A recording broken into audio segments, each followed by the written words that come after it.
अब आपको आगे लिए चलते हैं और एक वो खबर आपके सामने रखते हैं। ये पहले तस्वीर देखिए, कहीं खुशी कहीं गम। जी अब देखिए ईरान में, क्योंकि आपको यह दिखाने जा रहे हैं कि एक तरफ ईरान में अयातुल्लाह अली खामनेई का जनाजा निकला है और उनके अंतिम दर्शन के लिए भारी भीड़ उधर उमड़ पड़ी है। पहले ये सुनिए।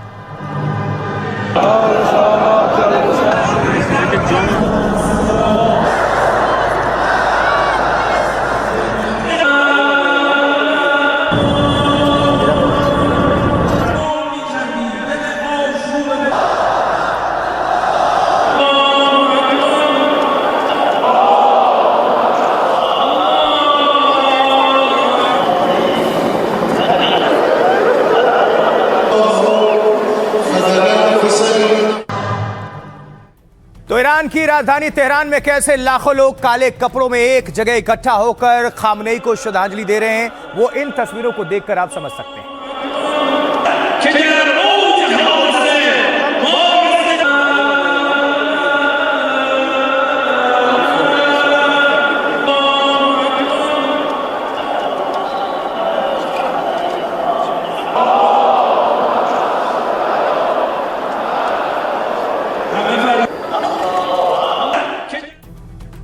तो एक तरफ गम है तो दूसरी तरफ जश्न है।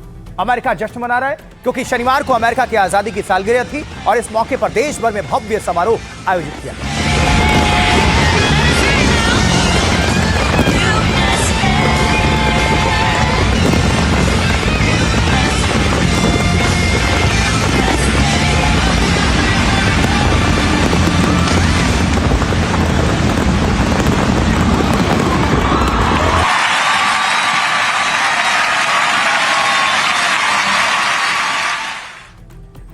और अब देखिए न्यूयॉर्क में कैसे आसमान में अमेरिकी विमान गर्जना कर रहे हैं। जश्न के मौके पर आसमान में विमानों और हेलीकॉप्टर्स ने करतब भी दिखाए हैं, जिसकी तस्वीरें आपके सामने।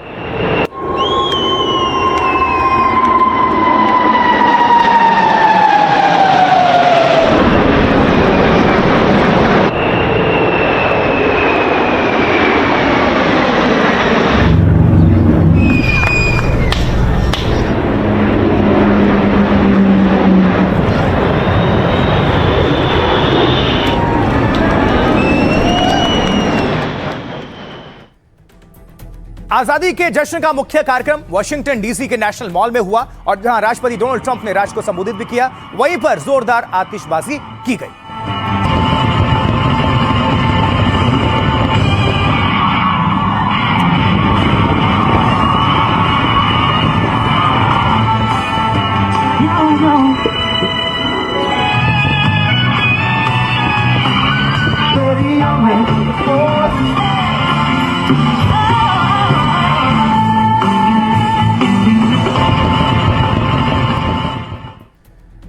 और अमेरिका की आजादी का जश्न अपने देश में ही नहीं बल्कि कई हजार किलोमीटर दूर फ्रांस के पेरिस में भी मना, जहां एफिल टावर पर खास रोशनी के जरिए शुभकामनाएं दी गई।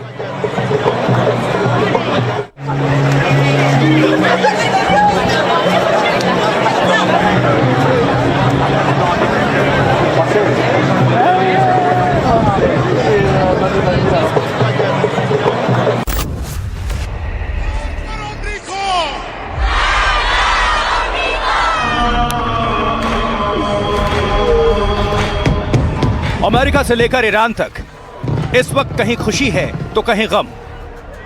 ट्रंप का देश अपनी आजादी का उत्सव मना रहा है तो खामनेई का मुल्क उनकी मौत का मातम मना रहा है।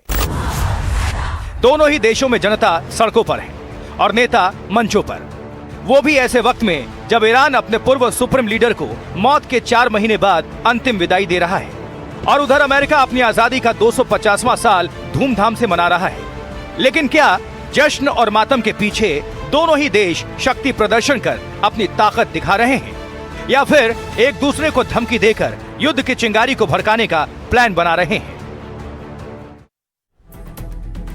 तो डोनाल्ड ट्रंप के देश अमेरिका में इसलिए जश्न मन रहा है क्योंकि अमेरिका की आजादी के 250 साल पूरे हो चुके हैं और इसीलिए सभी 50 राज्यों में अलग अलग कार्यक्रम हो रहे हैं। वॉशिंगटन डीसी के नेशनल मॉल में देश के इतिहास का सबसे बड़ा फायरवर्क शो हुआ। आधी रात के बाद आसमान लाल, सफेद और नीले रंग की आतिशबाजी से जगमग हो उठा। यहाँ राष्ट्रपति के कार्यक्रम, सेना की परेड, संगीत कार्यक्रम और जोरदार आतिशबाजी हुई। तो दरअसल अमेरिका पहले 13 ब्रिटिश कॉलोनियों से मिलकर बना था। एक तरह से भारत की तरह अमेरिका भी ब्रिटेन के अधीन था। 4 जुलाई 1776 को अमेरिका की आजादी का ऐलान हुआ था। तब अमेरिका ने खुद को अलग और स्वतंत्र घोषित कर लिया। फिलाडेल्फिया की बैठक में स्वतंत्रता घोषणा को मंजूरी दी गई।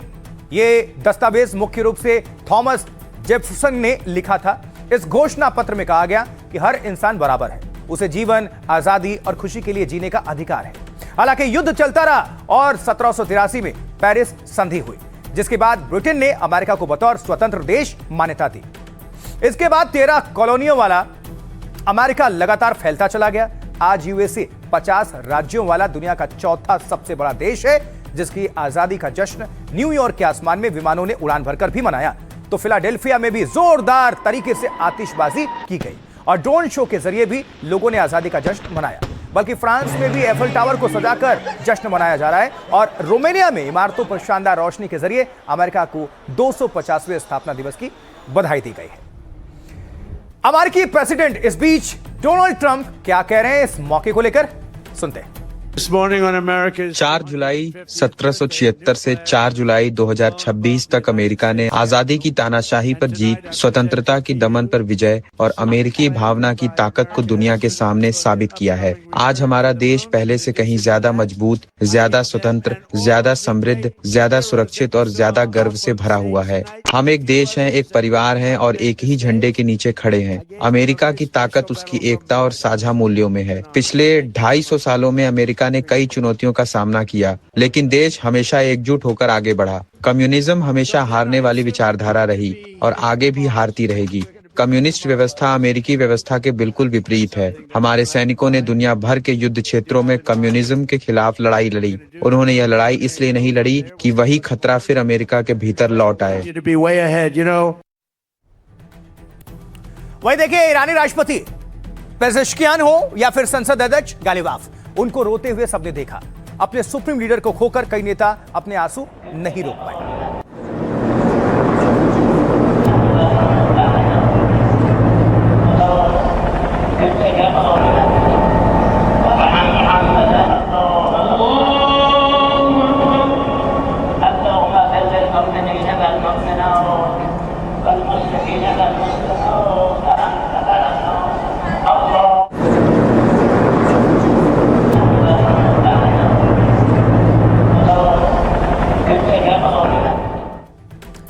तस्वीरें आपको हम दिखा रहे हैं, वहां पर हर आंख नम है।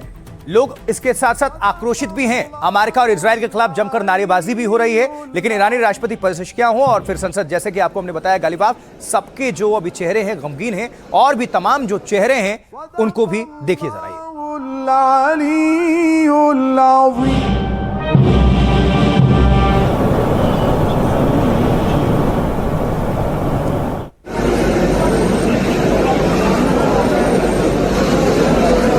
सदक़ल्लाहुल अलीयुल अज़ीम।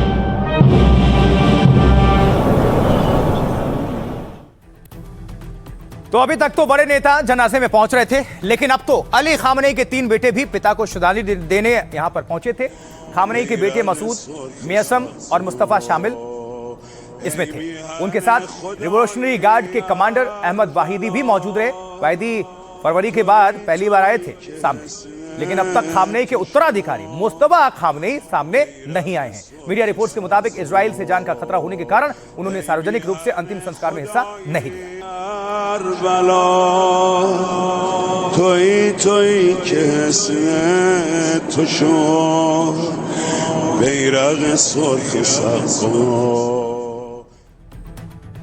तो खामनेई के जनाजे में सिर्फ लाखों आम लोग ही नहीं, बल्कि ईरान समेत 100 देशों के बड़े नेता भी जुटे हैं। लेकिन क्या ईरानी नेता ट्रंप के टारगेट पर हैं?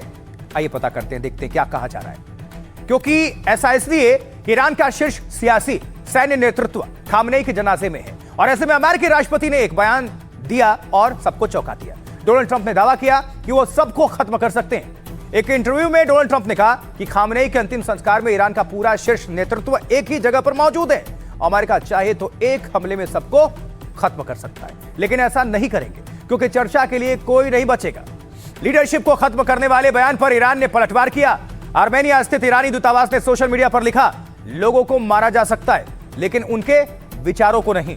तुमने खामनेई को मारकर उनकी सोच को और फैला दिया है। ईरान ने आगे कहा, ट्रंप, आप इन बातों को नहीं समझ सकते क्योंकि आपके पास ना सभ्यता है, ना इतिहास और ना ही सम्मान।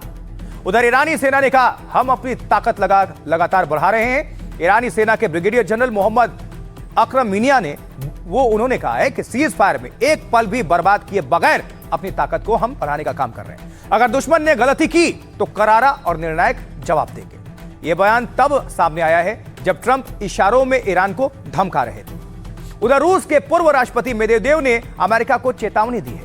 मेदवेदेव ने कहा है कि होर्मुज स्ट्रेट ईरान का परमाणु हथियार है। बाब अल मंदेब भी ईरान के लिए रणनीतिक हथियार है। टकराव चाहने वाले देशों को याद रखना होगा कि स्ट्रेट प्रभावित होगा। अब आपको सुनवाते हैं डोनाल्ड ट्रंप और ईरानी सेना के मुखिया और रूस के नेता क्या कह रहे हैं इस वक्त। दुनिया का सबसे मजबूत और ताकतवर देश बनने का हमारा सफर कोई इत्तेफाक नहीं था। हमने अपने पहले कार्यकाल में अपनी सेना को फिर से मजबूत किया। हमने उसका इस्तेमाल किया और हमें जबरदस्त कामयाबी मिली। वेनेजुएला और ईरान को देखिए, हमने उन्हें और उनकी सेना को पूरी तरह खत्म कर दिया। खामनेई की हत्या के इस अपराध को अंजाम देने वालों को ये जान लेना चाहिए कि हम उन्हें नहीं बख्शेंगे। हम अपने दुश्मनों को और भी दृढ़ निश्चय के साथ ये घोषणा करते हैं कि हम शहीद इमाम और बाकी शहीदों का बदला लेंगे। हॉर्मुज स्ट्रेट ईरान का परमाणु हथियार है। इस रास्ते पर नियंत्रण से ईरान पूरी दुनिया के तेल कारोबार पर दबाव बना सकता है। अगर ईरान इस समुद्री रास्ते पर आवाजाही रोकता है तो पूरी दुनिया के तेल कारोबार और सप्लाई पर असर पड़ सकता है। सुना दिया आपको हमने इंटरनेशनल नेताओं को। अब डोनाल्ड ट्रंप लगातार चूंकि धमका रहे ईरान को, तो अब क्या चल रहा है आइए जरा पता करते हैं। देखिए, डोनाल्ड ट्रंप की धमकियों के बावजूद ईरान सरेंडर को राजी नहीं है। वो डे वन से, पहले दिन से, और उसकी ताकत है ये जनता जो आप देख रहे हैं सड़कों पर अभी है अपने लीडर के लिए, अपने सुप्रीम लीडर के लिए। ये रात में भी लाखों की संख्या में वहां की जनता आंसू बहा रही है।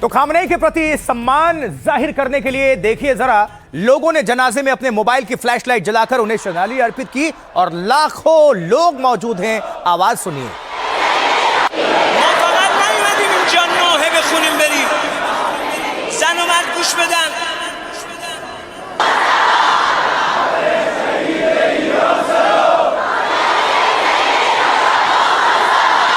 लोगों की ये भारी भीड़ और शोर ये सब कुछ बता रहा है कि खामनेई का जनाजा नया वर्ल्ड रिकॉर्ड भी बना सकता है, क्योंकि इसमें करीब 2 करोड़ लोगों के आने की संभावना है।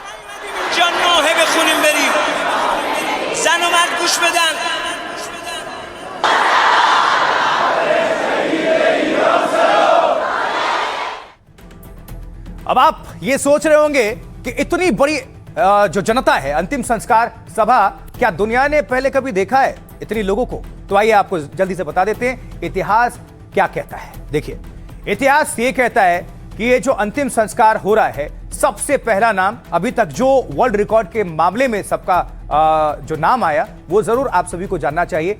CN अन्नादुराई। भारत की अगर बात कर रहे हैं तो तमिलनाडु के पूर्व CM की अंतिम विदाई सबसे भव्य रही थी, क्योंकि 1969 में अन्नादुराई के अंतिम संस्कार में तकरीबन 1.5 करोड़ लोग शामिल हुए थे, जो दुनिया की सबसे बड़ी अंतिम संस्कार सभा का रिकॉर्ड है। इसलिए इसका नाम Guinness book of world record में शामिल है, दर्ज है। और अब रूहुल्लाह खुमैनी ईरान के इस्लामिक गणराज्य के संस्थापक थे। 1989 में ईरान के सुप्रीम लीडर खुमैनी का निधन हुआ था, जिसके बाद उनके जनाजे में करीब 1 करोड़ से ज्यादा लोग शामिल होने का दावा। उस वक्त यह ईरान की कुल आबादी का 6ठा हिस्सा था। और अगला नंबर आता है गमाल अब्देल नासिर का। 1970 में इजिप्ट यानी मिस्र के राष्ट्रपति गमाल अब्देल नासिर का निधन हुआ। इसके बाद उनके अंतिम संस्कार में करीब 50 लाख लोग शामिल हुए थे। पोप जॉन पॉल द्वितीय 2005 में ईसाइयों के पोप जॉन पॉल द्वितीय ने अंतिम सांस ली थी। तब इटली की राजधानी रोम में करीब 40 लाख लोग जुटे थे।